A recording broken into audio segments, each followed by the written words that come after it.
Nessa semana a gente já começou com uma notícia ganhando os holofotes, principalmente do mercado financeiro, que é basicamente essa aqui que vocês estão vendo na tela, que fala sobre o preço do minério de ferro e também do aço, que tiveram aí preços recordes, nessa semana mais uma vez. Não é novidade que a gente tem visto um boom das commodities, em específico quando a gente fala de minério de ferro, e aí para tentar desenhar isso um pouquinho melhor para vocês, eu separei esse gráfico aqui que fala do minério de ferro, Então a gente está vendo que teve uma alta muito expressiva do ano passado para cá. E aí que eu quero trazer para vocês os principais motivos do porquê eu acredito que tudo isso está acontecendo e também quero trazer aí quais são as principais empresas que podem ser afetadas com a alta dessas commodities que foram referidas então nessa matéria que eu postei para vocês logo no início do vídeo. Mas antes da gente começar, eu quero pedir para vocês já se inscreverem aqui no canal, deixarem o like de vocês, me acompanharem até o final do vídeo e, gente, a partir de agora eu vou compartilhar várias imagens com vocês,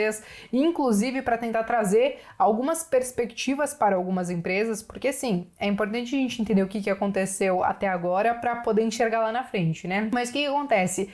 A partir de agora, eu quero trazer várias imagens que eu tirei do Trade Map, com alguns históricos de indicadores, com algum detalhamento de algumas empresas, principalmente sobre a parte operacional, e que vocês também podem ter acesso. Você pode sim utilizar a versão free do Trade Map, ou seja, você não paga nada para usar, mas se você quiser ter mais informações, alguns detalhes que talvez você não encontre na versão free, você pode escolher aí qualquer plano e utilizar o meu cupom Caravela da Bea para ganhar algum desconto, tá? Todos os links, o cupom, vou deixar também aqui na descrição, ok? Bom, pessoal, primeiro eu quero começar falando então sobre os principais motivos do porquê eu acho que a gente tá vendo todo esse boom, principalmente quando a gente fala no minério de ferro e no aço. O primeiro motivo a gente precisa mencionar não somente a China, mas também outros países que têm demandado muito dessas commodities. Em 2020, a gente viu o tombo que várias economias levaram, poucas acabaram se safando e conseguindo entregar um PIB positivo ou muito próximo ali do 0 a 0. E aí o que está acontecendo? Muitas economias e muitos países, para conseguirem avançar daqui para frente,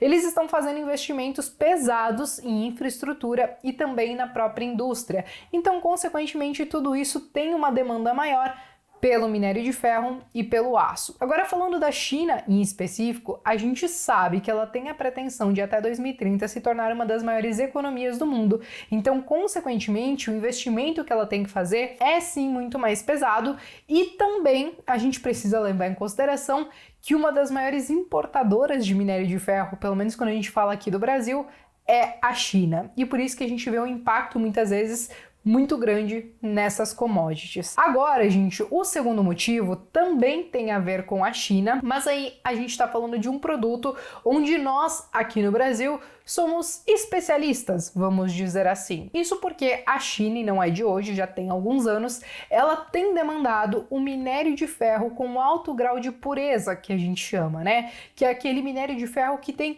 uma qualidade altíssima e que emite menos carbono na natureza. Então a China sabe que ela não é, e historicamente, não é amiga do meio ambiente, mas ela tem tentado fazer algumas ações, adotar algumas ações para tentar diminuir essas consequências. Então, o consumo de um minério de ferro com alto grau de pureza contribui então para essa questão do meio ambiente. E aí quem que consegue prover isso para a China? CSN Mineração e Vale, que são duas empresas que estão aqui no Brasil e que conseguem então entregar um dos melhores minérios de ferro do mundo. Já o terceiro motivo, mas não menos importante, e que eu acho que tem muito a ver inclusive com o primeiro motivo, é sobre uma estimativa da Associação de Comércio Exterior do Brasil. Eles estão estimando que em 2021 a gente vai exportar 60% a mais de minério de ferro em comparação a 2020. E aí eu fui tentar pesquisar alguns dados que corroborassem com essas estimativas e aí no próprio site do governo a gente consegue acompanhar aí a balança comercial do país. E aqui eu consegui tirar alguns dados para maio, por exemplo, Então, quando a gente compara maio de 2021 com maio de 2020, a gente entende que a nossa média diária de exportação já está 68,75% maior. Ou seja, alguns dados, como vocês puderam ver nessa imagem, corroboram sim com essas estimativas da associação. Mas beleza, gente, eu acho que esses motivos, a gente até já tinha comentado sobre eles em alguns outros vídeos aqui, só que agora eu quero trazer para vocês as principais empresas que, quando viu esse boom do minério de ferro e do aço, acabaram subindo bastante na bolsa de valores e também tem sim impacto direto, né? Tanto do aço como do minério de ferro. E aqui a gente pode citar, por exemplo, a Siderúrgica Nacional, que é a CSNA, a gente pode falar da Vale, da Usiminas, da Gerdau, da CSN Mineração, que eu acabei de falar para vocês. Mas aí eu quero trazer para vocês, porque a gente sabe que todas essas empresas como um todo, o setor como um todo, ele subiu bastante do ano passado para cá. E aí eu quero trazer para vocês então um primeiro comparativo de algumas empresas, né? Nesse aqui eu coloquei Usiminas, Siderúrgica Nacional e também a Gerdau. E aqui a gente está olhando um comparativo de preço. E aqui a gente está usando o EV/EBITDA.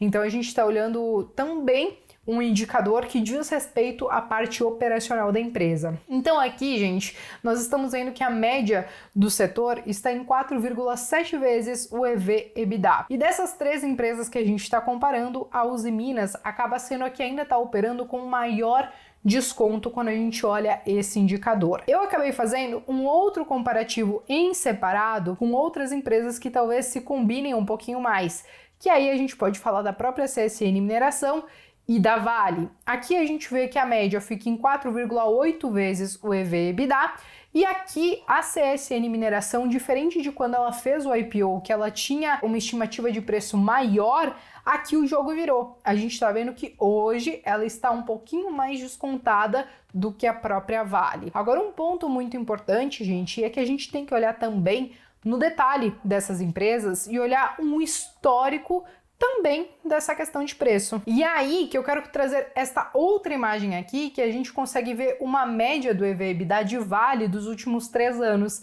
E como vocês podem ver, hoje, mesmo com toda essa alta que a gente teve nesse último ano para a Vale, ela está negociando abaixo da sua média dos últimos 3 anos, porque ela está então aí com um EV/EBITDA um pouco maior do que 6 vezes. Isso falando do dia, tá, gente? A diferença que a gente está vendo dessa imagem para a imagem anterior é porque ela considera o primeiro trimestre de 2021. E aqui esse EV/EBITDA ele está considerando então o dia. Agora, eu quero trazer para vocês também novamente essa imagem, porque se vocês olharem aqui no rodapé, a gente consegue ver que tem alguns detalhamentos sobre as atividades das empresas. Lembra que eu falei da questão da China? Então, como a Vale, ela colocou no release dela, no último resultado que ela entregou, o quanto ela exportou para a China, a gente consegue ver esse dado aqui no Trademap também. Então a gente consegue ver a venda de minério de ferro para a China, assim como a gente consegue ver a venda de minério de ferro total. Isso é importante, porque eventualmente a gente pode tentar fazer um comparativo com outras empresas do mesmo setor. Claro que isso depende que elas disponibilizem essas informações também no seu próprio release. Quando a gente olha, por exemplo, a CSN Mineração, a gente vê aqui também essa questão do histórico de preço, quando a gente olha EV/EBITDA, mas aqui esse histórico ele fala um pouco menos do que o da Vale, porque ela fez a IPO recentemente. Então, ela não tá pegando 3 anos aqui, ela tá pegando desde o primeiro dia que ela fez o IPO, e isso é uma base muito pequena de dados, talvez pra gente comparar aí em como ela tá hoje. Mas ainda assim, como vocês podem ver nesta imagem, ela negocia abaixo do seu EV/EBITDA. Mas ok, gente, trouxe aí várias informações importantes que eu acho que podem contribuir com os estudos de vocês quando vocês estão avaliando aí investir talvez em alguma empresa do setor. Só que eu acho que a gente tem que falar também de algumas estimativas. A gente tem que olhar daqui para frente também, né? Muita gente pergunta, beleza, minério de ferro tá subindo, mas o quanto isso impacta no resultado dessas empresas? E aí eu fui dar uma pesquisada, fui dar uma estudada, li alguns relatórios, e aí eu cheguei em algumas informações que a equipe de análise da XP divulgou. E o que eles colocaram lá, gente? Que para cada 5% de alta no minério de ferro, o EBITDA, tanto de CSN Mineração como de Vale, devem sentir um impacto positivo de até 7%. Então, isso é um dado relevante, entendendo que a gente está vendo aí o minério de ferro subir bastante do ano passado para cá e principalmente nesse último mês. Outra estimativa importante, e aí que eu acho que a gente já traz aí a resposta para uma pergunta que muitos de vocês acabam fazendo. Vale comprar? Não vale comprar? Pois bem, gente, a equipe de análise da XP tem recomendação de compra, como vocês podem ver aqui, tanto para CSN Mineração como para Vale. Eles acreditam muito nessa questão das commodities e eles enxergam então um upside para Vale até R$ 122, enquanto para CSN Mineração até R$ 14. Ponto muito importante, tá, gente? Geralmente essas análises, elas são muito mais pensando no curto prazo, principalmente quando a gente fala de commodities, que é algo extremamente cíclico, né? É muito difícil a gente prever quanto que vai estar a tonelada do minério de ferro daqui 5 anos. Então essas análises, geralmente elas são válidas por alguns meses ou até o final do ano e por aí vai. Então é importante a gente considerar que sim, essas empresas, pensando no longo prazo, podem inclusive se valorizar muito mais. Mas é importante eu contextualizar também essa questão da análise que muitas corretoras, muitas researchs acabam fazendo, porque muitas vezes não condizem com o prazo que a gente está colocando uma empresa na nossa carteira, beleza? E bom, pessoal, acho que essas eram as principais informações que eu queria trazer hoje. Eu espero que de alguma maneira eu tenha conseguido contribuir para os estudos de vocês. E agora eu faço aquela clássica pergunta que geralmente eu faço no domingo, mas eu vou fazer hoje na quarta-feira também. Tem alguma dessas empresas que eu falei no vídeo de hoje que vocês investem? Me contem aqui nos comentários que eu quero saber e eu vejo vocês então no próximo vídeo.